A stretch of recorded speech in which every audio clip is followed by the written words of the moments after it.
Today we're going to be looking at if statements in C Sharp. If statements in C Sharp is the same as an if statement in C++ and an if statement in Java. Now, if you've done if statements in both languages, then it's the same. Yeah. If you're just learning the language for the first time, once you've learned this if statement, you'll be able to use other if statements in other languages. There's principles and all that is the same, but with Java and C++ it's the exact same syntax and everything. What it has is it has an else, an if statement. I'll type this in. Let's see. An if statement starts with an if, then you've got brackets, and then you've got two braces. Within the braces, you type lines of code.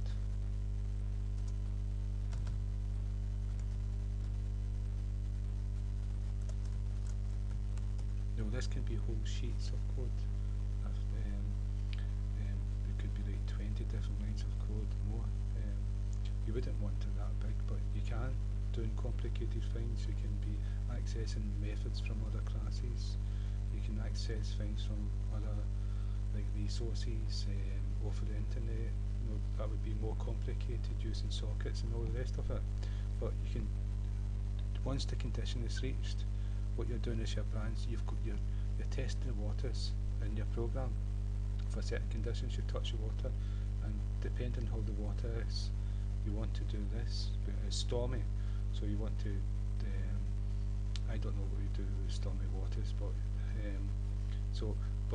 and if it's calm, then maybe it's a paddle in a pool, and so you're testing the waters, and to do with that test you're going to do certain things. And so what you've got is an if statement. It evaluates a statement to see a condition to see if it's true or false.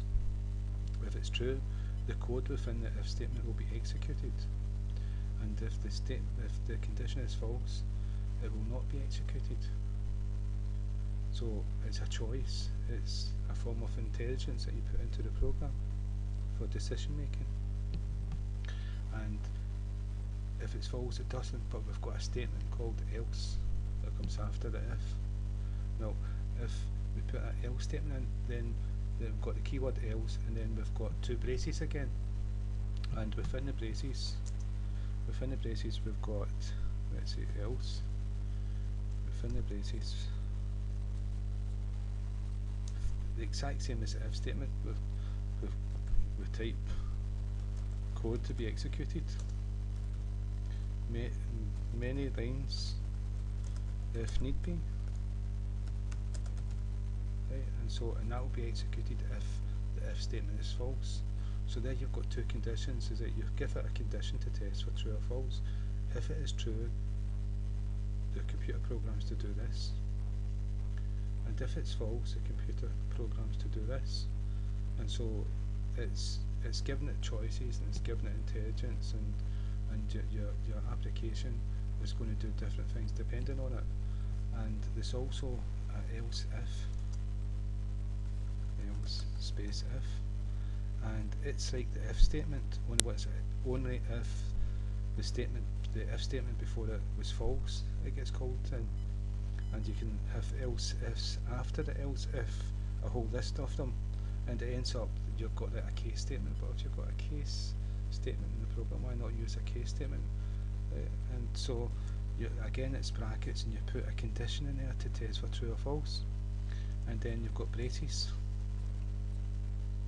and in the braces you type the code you want executed for that certain condition, and then you can have another one of these. You can have another one, you have many, and you'll test all different conditions. If it's true, it's going to get executed, and if that one's not true, you give it another condition. If that's true, it's going to be executed, and if none of them are true, then the else state, that means that they're all false, and the false is passed on to else, and else is going to execute its code no matter what. But if one of them was true, then else will not execute its code. So I'm going to take away the else ifs, take away the else just to show you the if. And what I'm going to do is I'm going to put a condition to test for true or false. And so it's like 1 is less than 10. No, that's true. So the code inside here is going to be executed. And so what I'm going to do is I'm going to put a console light line inside here to show what's happening. So, and it was true.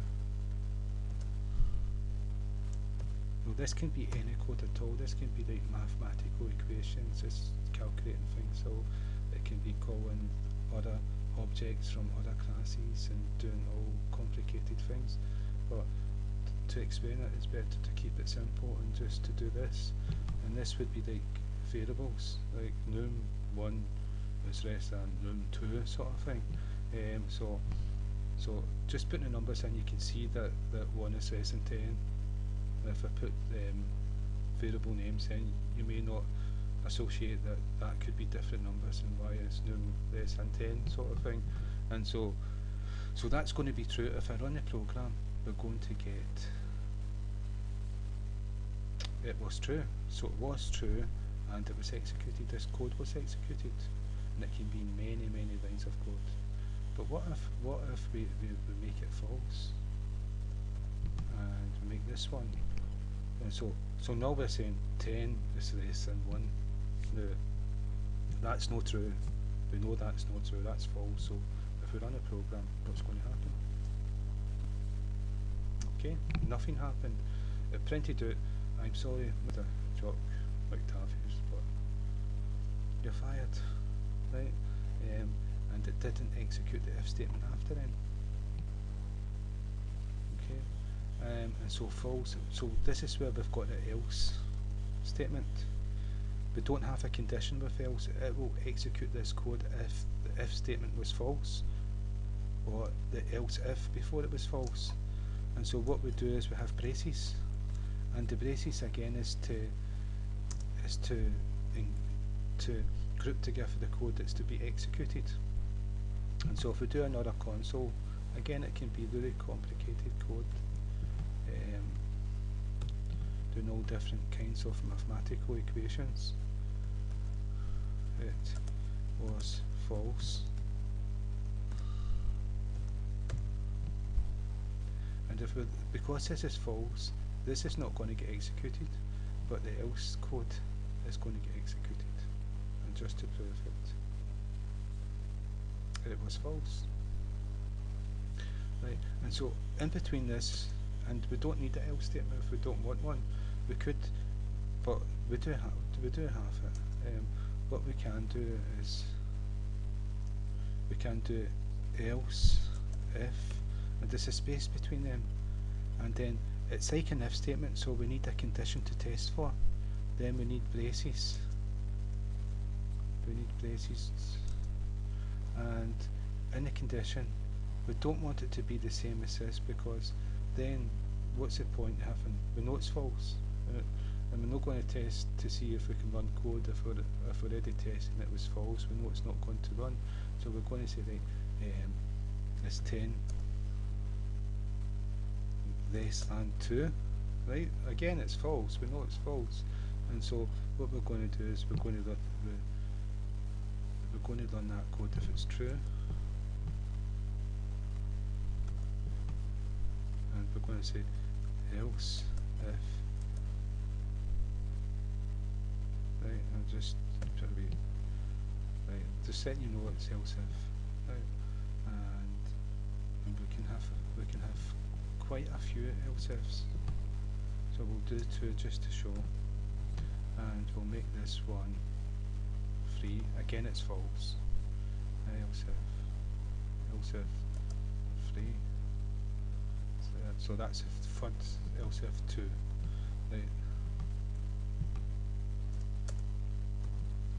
Right. So none of them's going to execute. It's going to be the else statement because they're all false. Okay. Now, if I make the first else if true. Now 10 is less than 11. No, that's true, so this is going to be executed. The first one's wrong, so it's not going to be executed. The else is not going to be executed because there was a true condition. Else if it was true, and that was the first one, the first else if. So if we make that false, and we make if we make the second else if true, 10 is less than 30, again it's true, so we just run the program, and else if 2 was true. So you've got a whole chain of if statements, so you can imagine that you've got many different conditions for different scenarios to execute different code. And so when that's false, 10 is less than 0, else is going to be executed. It was false. Now that's the same as a case statement.